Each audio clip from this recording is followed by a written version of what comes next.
Hello friends, welcome to the next episode of Bala and Bala Perspectives on Education. Like I always say, I have two Balas here with me today. As the title of the show suggests, Bala and Balas. I have both the Balas with me. One, I always call him as a storyteller. So one storyteller, Mr. G. Balasubramanian, and the other one is the quiz master, Giri Balasubramanian. Both of them are known personalities in the world of education and knowledge, and they've been in this space for decades now. And we have been discussing different perspectives on education for many episodes now. In today's episode, we are going to be talking about the future. All of us, all through our lives, have always thought about our future, and we are taught to think about our future. In today's episode, we will discuss preparing the schools for tomorrow's world.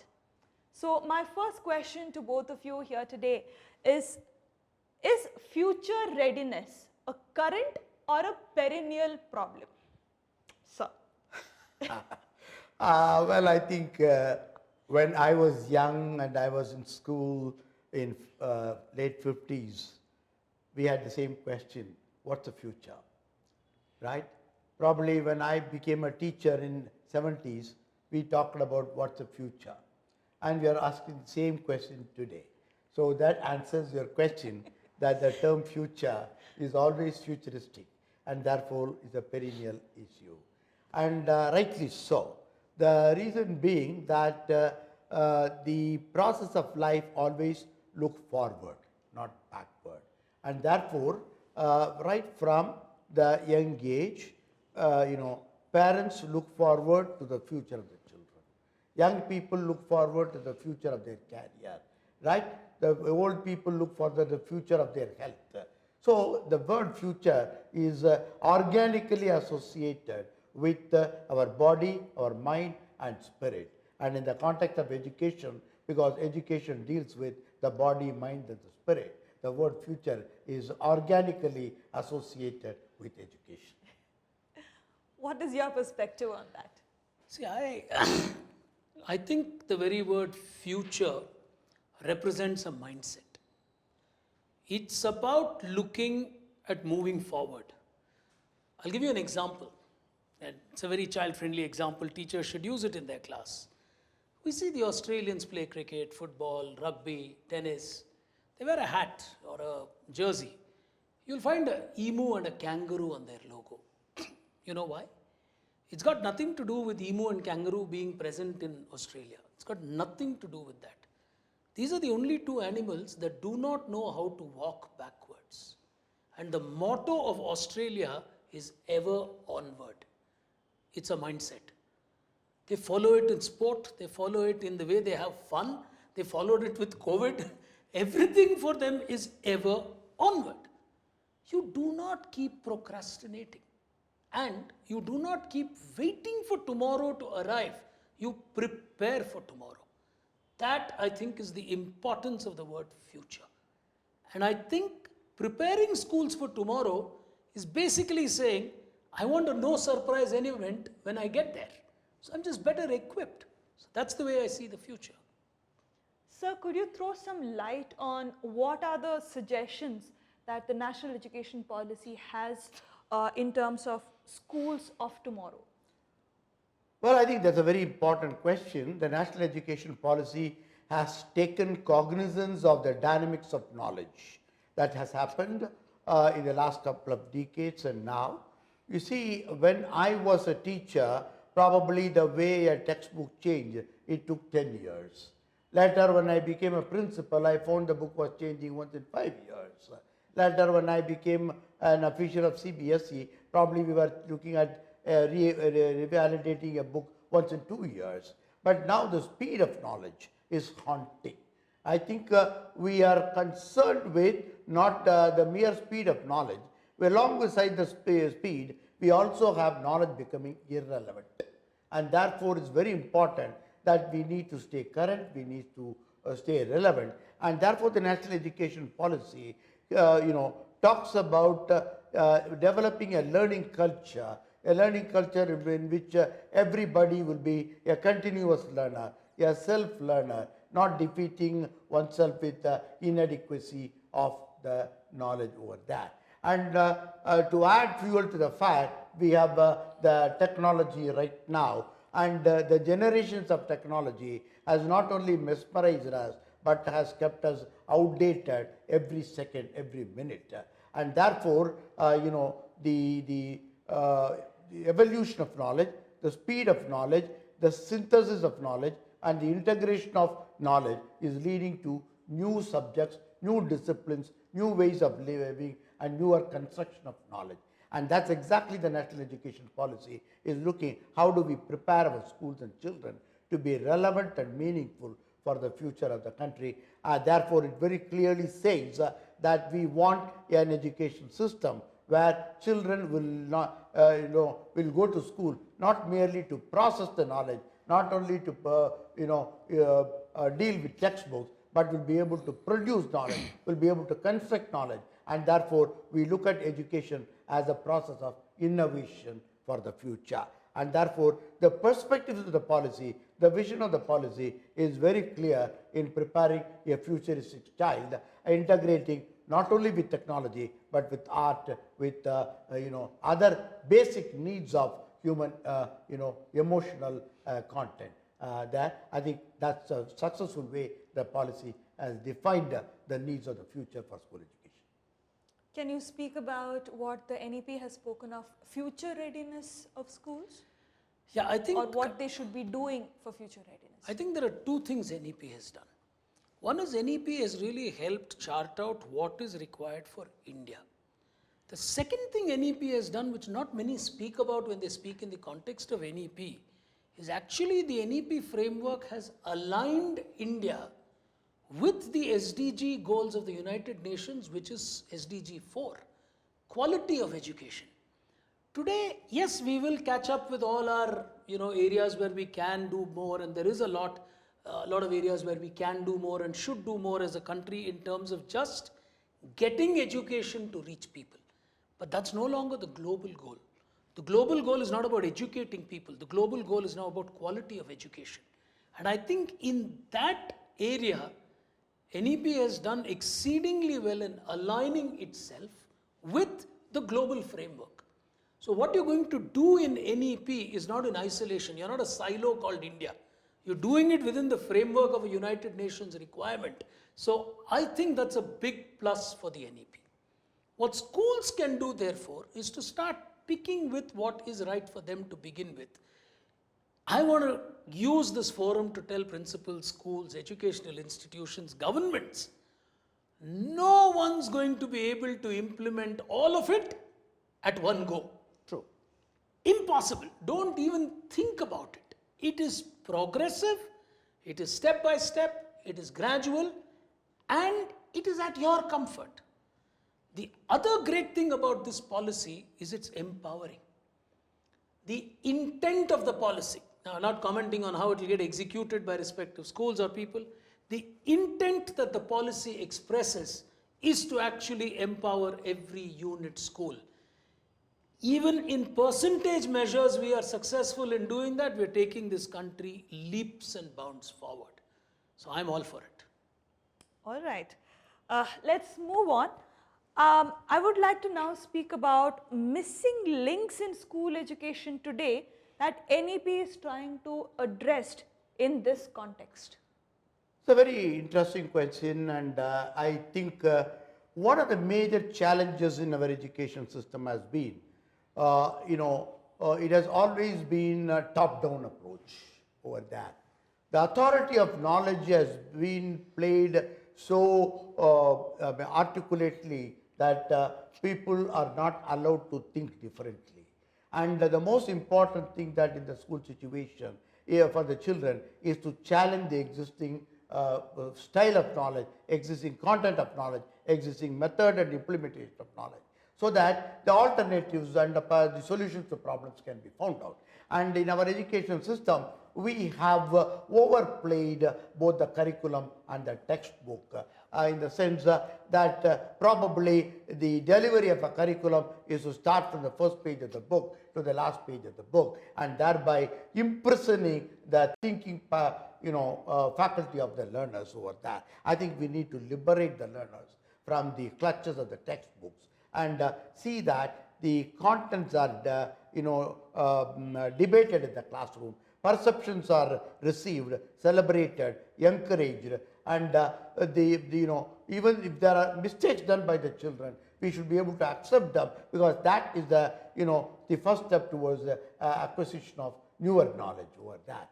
And therefore, I think one aspect what the national education policy talks about is to bridge this link, missing link, namely making the classroom more, thinking classrooms.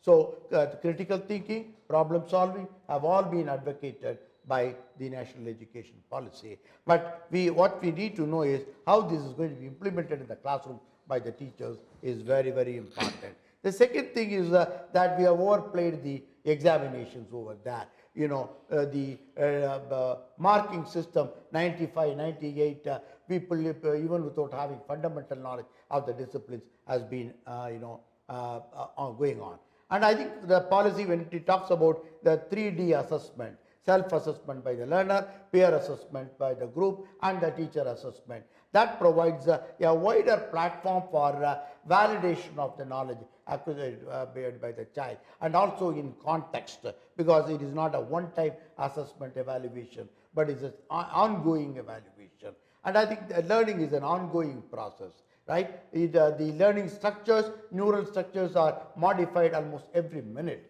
So if a teacher teaches today something, next week the teacher wants to assess the child on that topic, it is absolutely irrelevant, because the neural structures are entirely different. So I think the policy also advocates about the 3D assessment, which is very good. It also talks about the technology integration into classrooms by artificial intelligence and augmented realities being incorporated over here. It advocates for mathematical thinking, scientific temper, art integration. I think these are the things which we need to talk to the schools to bring a paradigm shifts in the pedagogy in the classrooms. And that, in a nutshell, if I to say, the policy doesn't talk only about the content, but the way the content should be delivered to the children. I think that is one of the best messages I have seen in the national policy. What would you like to say to add to that? I really don't have much. He's the authority in this subject, and he's articulated it perfectly. The thing I like about this policy is that it also brings in what is required for the tomorrow of the child. The policy is very inclusive. It is a first-time effort where the nation, the school, the teacher, the child, the parent, everyone is taken into account when the policy addresses what needs to be done. I think that is absolutely fantastic. We need to credit where credit is due. Extremely well done.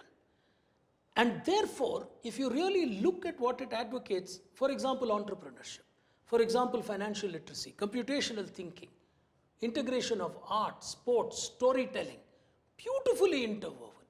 The next thing that I like about this policy, especially when it comes to future of schools, is this beautiful fabric that they have created now, where the child can choose his subjects from class 9 to class 12. The spectrum of choice that's going to be available to the child, he can speak a lot about it. He brought in choice for the first time, in a child's life as director of academic CBSE. I remember the introductions of life skill, etc. during his tenure. But the reality today is, it's not going to be compartmentalized. You can today do physics, chemistry, biology, physical education. You may not become a doctor, tomorrow you can become a physiotherapist. Fantastic. You can do entrepreneurship with physics, chemistry, maths.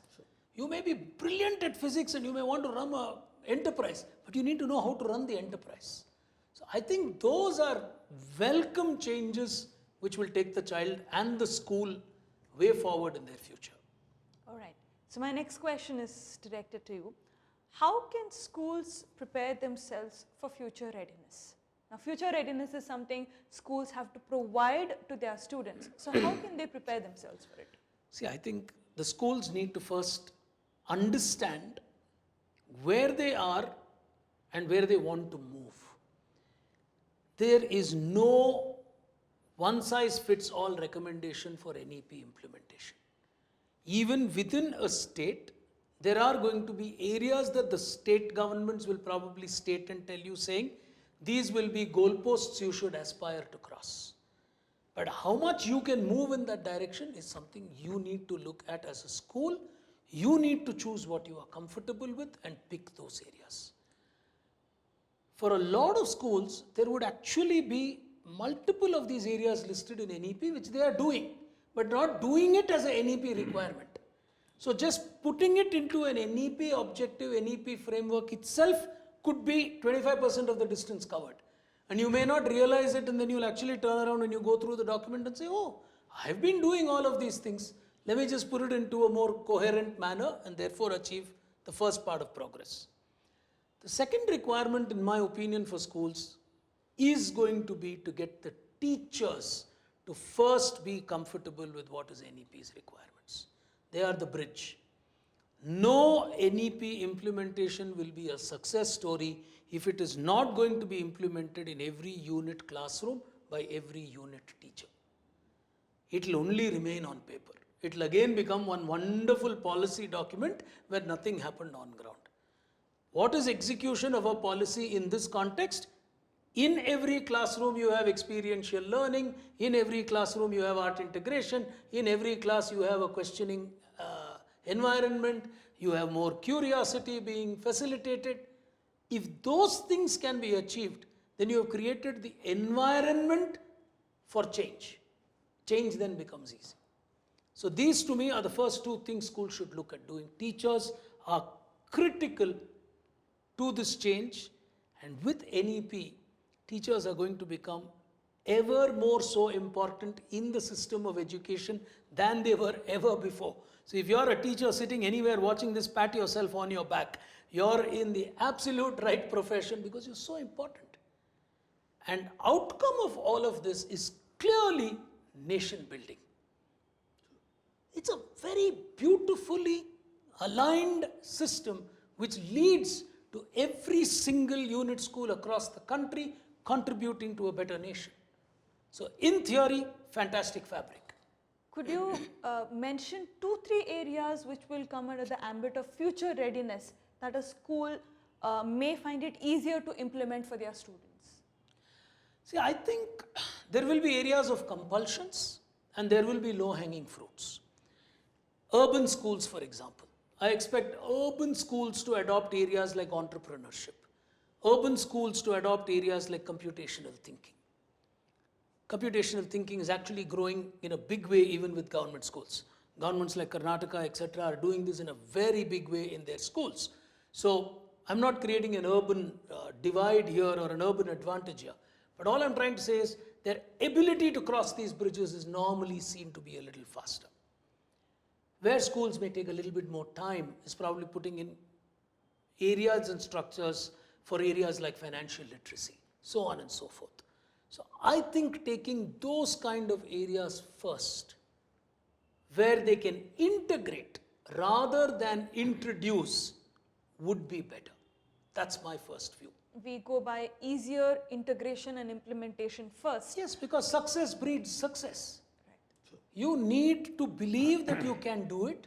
The best way to believe that you can do it is to pick on what is familiar, to pick on what is easy, and what is not going to cost you, anything. So I think that's the way. So creating success points for yourselves as schools will help you, because once you achieve that, you will have a lot of learning from it, and that will also help you to bring in the larger aspects that are required when it comes to future readiness. So your view on the same? I think the schools have a fantastic opportunity to transform themselves. I look upon the NEP as an opportunity for transformation in learning, transformation in schooling, as compared to a mere policy change. Change is necessary, but very often we accept change with a bit of, what do you call, bitterness. But when it's transformation, if we consider that as an opportunity for us to organically change over, and all, whether it's a change or transformation, I think basically it talks about the mindset.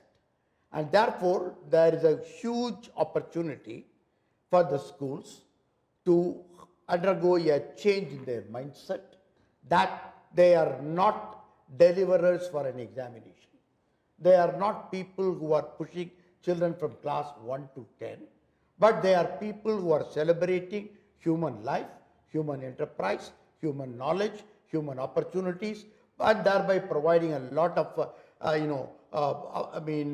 opportunities for experiential learning, right? As Giri pointed out, experiential learning is a very important dimension of this policy, right from class 1. Right? Experience doesn't mean experimental learning, right?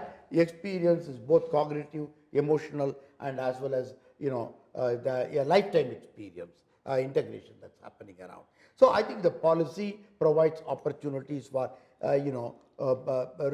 recapturing the concepts into a newer models, newer modules by which, the joy of learning could be encouraged and promoted. I think if we miss the bus, if we miss this opportunity, the country will be losing greatly. So my only request to the teachers over here is that, please do not think that this is a policy directive from that, but we as teachers, we as educators have been saying that this is not right with our education.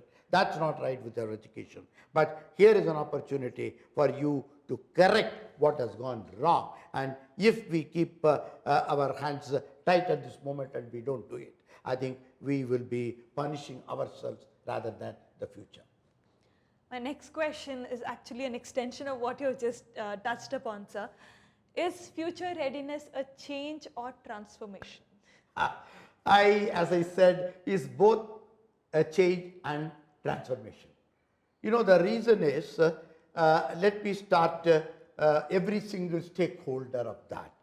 The mindset of a management is that the school is an infrastructure. But the school is not an infrastructure, it is a concept. To a head of an institution, the school means delivery of a curriculum and preparing the children for not only for life but for an examination and other things. And for a teachers, it is a completion of a syllabus, it is a completion of their time schedule over a year. And for the children, it is to prepare and appear for an examination. And for the parents, it is preparing the child to see that he moves with or without the help of the school or through a tuition, he moves to the higher class and then progress. So everybody has got a different and now here is an opportunity where all the people can sit together, can think in terms of learning as an opportunity. Now the whole focus shifts here from teaching to learning. And the responsibility of the learning is with the learner, right? And the policy talks very clearly about self-learning. I think the message of self-learning given in the policy is true both for the child as well as for the teacher, for the educators, for the parents. All of us are on the self-learning curve at this point of time, not merely a learning curve. I think that is a transformation that is happening around, and it's a golden opportunity to reconstruct the school education, the K-12 process in this country in the next 10 to 15 years. I think all of us need to be mentally and emotionally be prepared for that. What about you? Change or transformation? I have a simple one-line answer. The need is for change, the opportunity is to transform. It's as simple as that. When it comes to self-learning, I have an observation. So I've heard in a lot of schools where we've gone now to speak on NEP and so on, Sir, there is so much being spoken about self-learning. How do children know what to learn self-learning? I'll give a very simple, humble example, which is our own quiz programs. We do not ask curriculum-based questions. How do the children answer and do so fabulously well? It is self-learning. True. So you just need to provide the opportunity, self-learning happens. I have a second supplement. A lot of people say, huge amount of learning loss happened during COVID. No one focuses on the learning that happened due to COVID. Right. Everyone improved their technology quotient, rural or urban, teacher or student. So why are we only looking at what can't be done and look at what can be done? That's my view. All right. Thank you both so much for joining us here today on this episode of Bala and Bala. My dear friends, with this we have reached the conclusion of this episode. We have many more interesting topics coming up. Don't forget, you're watching Bala and Bala Perspectives on Education, and join us in the next episode. You take care.